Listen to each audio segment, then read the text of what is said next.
everyone, welcome to the Jayda and Stitches show. On today's quick fix, a very easy rainbow border that you can add to any granny square. I've added mine to our 6-inch sun granny square. The link for this square tutorial is in the description box down below. You'll also find a link to our Etsy shop down there where you can purchase the pattern. It was made using a size 4 medium weight acrylic yarn because my square was made using size 4 medium weight acrylic yarn, but this square pattern and the border pattern can be used with any size weight yarn category, any fiber category. Just make sure that you are matching your yarn weight and your fiber to the square that you want to add the border to. In order to add a rainbow border to our little 6-inch sun granny square, you're going to want around 10 yards per color: red, orange, yellow, green, blue, and purple, and white for an extra little white border around the edge. 10 yards per color in order to do the border on the square. You're going to want a 5.5mm hook, also known as an eye or a 9, a pair of scissors, and a yarn needle, and of course the finished square. The link for that tutorial is in the description box down below. And once you've got all that together, we can get started.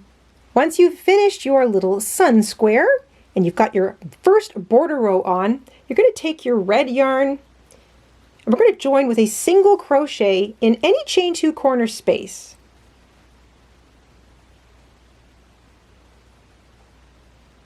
Chain 2 and single crochet in the same space. And for most of the border rows in our little rainbow border, we are only going to work a single crochet, chain 2, single crochet into the corner spaces because we don't want to have too bulky a corner. Pull back. Every time you're about to leave a corner, pull back to make sure you don't miss the top of that next stitch. You're going to single crochet in each stitch all the way across.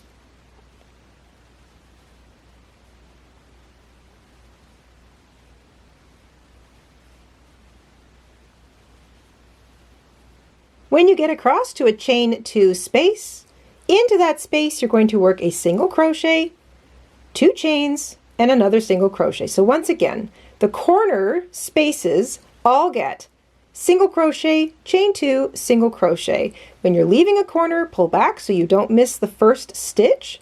Single crochet in every single stitch across to the corner space. Single crochet, chain 2, single crochet in the corner space. Pretty straightforward.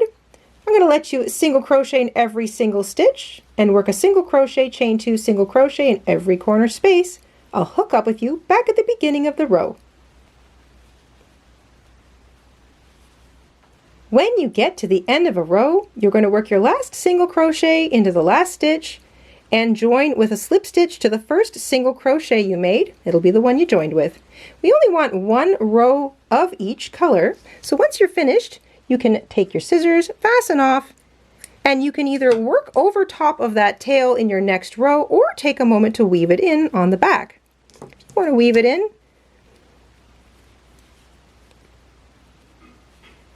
can take your tail, pull it to the back. I like to weave it in underneath the same colored stitches so that it mostly disappears.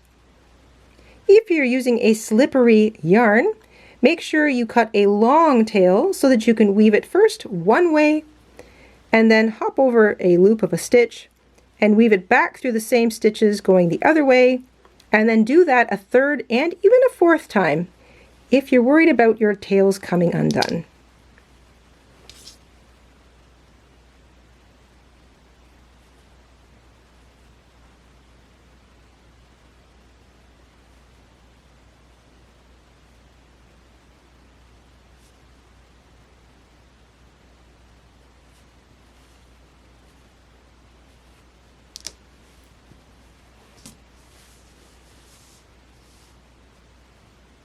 And now we're going to do the same thing for every color of the rainbow. So in the order of red, orange, yellow, green, blue, purple, and then white, you're going to take each color as you finish a row, find a corner, doesn't matter which corner, any corner space, join with a single crochet, chain 2 and single crochet in the same corner that you joined in, and then remember, pull back so you don't miss the first stitch, and single crochet in each stitch all the way across. When you get to a corner space, single crochet, chain 2, single crochet in it.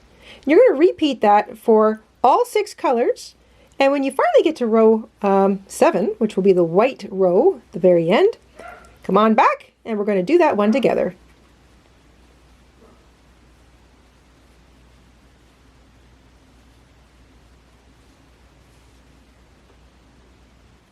Every row ends with a slip stitch to the first single crochet that began the row. You take a moment to fasten off and weave in your tails or work over top of them. You might find that your square by this point is getting a little bit gnarly because that is sort of just what happens when you are crocheting always in the same direction, nice and tightly. And it's going to feel like the whole thing is shifting a little bit. Not a big deal. Once you block it, it will all iron itself out nice and neatly. But for now, we're going to add one more row. Before we do that, however, let's talk stitch counts. At the end of the first border row of the actual square, so this white row here, from corner to corner, excluding the chain 2 in the corner, you would have 19 stitches per side. So red row would be 21 stitches per side, and that's excluding the chain 2 corners, so we're only thinking about the single crochet here. Orange row would be 23 stitches per side. Yellow row would be 25 stitches per side. Green row would be 27 stitches per side. The blue row would be 29 stitches per side, and our purple row would be 31 stitches per side. So that is making sure you kind of got an idea of how many stitches you should have on each side per row. You're only increasing by 2 stitches per side each row. You can take your white yarn now, join with a single crochet in any chain 2 corner,